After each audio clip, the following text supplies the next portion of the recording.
be back. Hasta la vista. Calculating sidewalk relations. I'm sorry, John. I'm afraid I can't do that. The world's first fully AI-generated and hosted news network is set to launch next year. This is LA-based station Channel One, which aims to be the first nationally syndicated news station to use AI avatars instead of human anchors. They have a promotional video sort of laying out how this is gonna work. Take a look. Hello, and welcome to Channel One, a new way of consuming, reporting, and thinking about the news powered by artificial intelligence. Today, you'll witness AI-generated stories and headlines, captivating visuals, and data-driven insights. From global news to finance to entertainment, we'll show you how technology enables us to bring you a global perspective 24/7, right from the heart of our AI-native newsroom. All presented by our team of AI-generated reporters. Let's start with our reporters. You can hear us and see our lips moving, but no one was recorded saying what we're all saying. I'm powered by sophisticated systems behind the scenes, and I can speak in any language. Για παράδειγμα, αυτή τη στιγμή μιλάω στα ελληνικά. Channel One's anchors can even be completely generated to have their own personality, appearance, and voice. I'm reminded at times like this that I don't have a backup plan. This is the one thing that I can do and make a living on, and now that's gonna be gone. Thanks a lot, founder and entrepreneur Adam Mosum, who said that the news aired on the network will come from legacy outlets. So again, bear in mind, the AI, as it always does, is going to rely on what humans produce. It can only reuse that stuff. It can't do anything on its own. It can't go into a war zone and interview the survivors. It can't do any of that stuff, just bear that in mind. They say have commissioned freelance reporters. To the extent that they do that, then it's not all AI generated, but we'll see. Additionally, they will generate their own reporting from public records and government documents. And like with all AI, I'm sure they will make no mistakes, not hallucinate in any way, and you can take to the bank everything that they report. They're also, by the way, going to be producing their own stock footage and photos through AI generation. So they say they're gonna have captivating visuals. They're not real visuals. They will just be AI generated stuff of like crime scenes and everything. Like Brett, how is this gonna work in practice, and are you worried? It kind of already works this way in practice. As someone who has held auditions for hosts to audition and then we hire them, not here, I've never interviewed anyone to be hired here other than like us, that's on camera.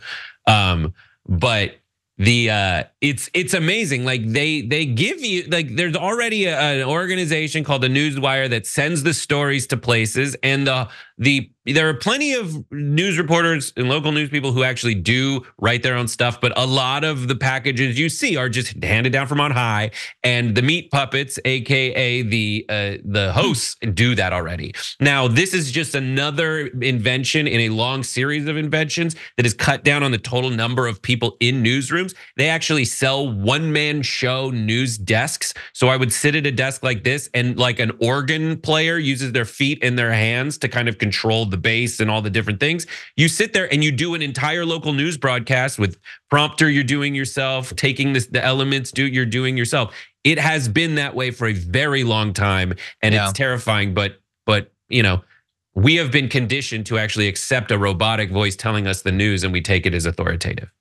I am very worried about this AI news network thing. Not this specific AI news network necessarily, but I am worried about how it won't take an LA-based news network in the future. There'll be a program where you can just give some loose parameters, and it's gonna produce the visuals and the audio and whatever story you want it to, and it's gonna look professional, and it's gonna be everywhere. And I am worried about that, not because it's gonna be better than news networks, and thus it's gonna push out the old school stuff.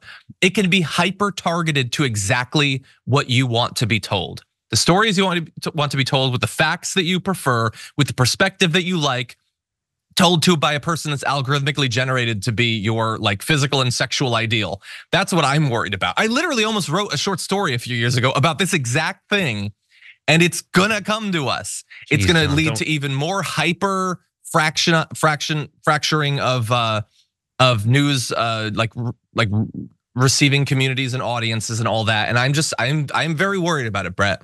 I don't know. Am I being apocalyptic? What do you think? Are you actually worried about this? John is threatening that if things don't get better, he's going to write a story. Save us. Save us. Well, I'll probably have AI write the story, but yeah. So that's okay. So in the grand scheme of things, all of AI is getting to the point where it will theoretically, based on your like understanding of physics in a deterministic universe, if it understands everything, it can predict everything by one model of the universe. And it's just how far along in the process we are where we're close to that. If it gets to the point, it would need to be able to predict everything to create good news about everything. To a certain extent, your brain does that. Like your brain is just like your specific set by one model, your specific set of experiences essentially chemically sets you up to have your particular set of tropisms to those stimuli, and so when you're writing, you're doing essentially what ChatGPT does, which is like you sucked up a bunch of stuff into your mind and you're spitting out what you think a thing like that should be like, based on what you think the next word should be even. And so the question is, as it always is with technology that's doing stuff like that, that's modeled on human behavior, because it can't be modeled on anything else. We're not smart or creative enough, or animal behavior. The question is like, what protections do we put in for people along the way? At a certain point, when the humanity gets to a position where everything's kind of taken care of for us, we either need to just kind of put everybody at the same level, or we just need to put enough protections in place that outlaws technology, though that is a wildly uphill battle because people prefer for things to be a little bit easier, typically. Yeah, I don't have any answers for any of it. I am hoping that at some point the easy proliferation of this will lead to some sort of desire for, I don't know, artisanal art, like stuff that is actually based on a human being who has a perspective and a history and is doing, as you point out, yes, something akin to generative AI, but that is being filtered by the experiences of an actual life that has been lived in the physical world, rather than just the perspective of a person who programmed the transformer model, when many of those people have very similar lives. So we'll see. I don't know. Just to give you a little hope, most things that you like are most of what you expect with a little of what you don't. Yes, they say that the best jazz gives you the notes you expect half the time and notes you don't expect half the time. And it is harder for a computer to genuinely mimic that than it is for a person. And so you should take a little solace in that, and really, like, if you don't like a big Hollywood blockbuster and you like the other similar Hollywood blockbuster, chances are there was more human stuff going into the Hollywood blockbuster that you like than the robotic recreation from our de facto studio head AIs than the other one. Star is saying I sound really old right now. Okay, maybe. I don't think that makes me wrong, though. I'm a little bit worried about it. Think like that. I understand that a lot of news people are effectively news robots anyway, but they're talking about getting rid of the producers, the editors, the bookers, the everything, taking all of it. Just one tech CEO is going to press a button and have a whole network. That's the goal. I don't think that is intended to or will have the effect of benefiting real humans in practice.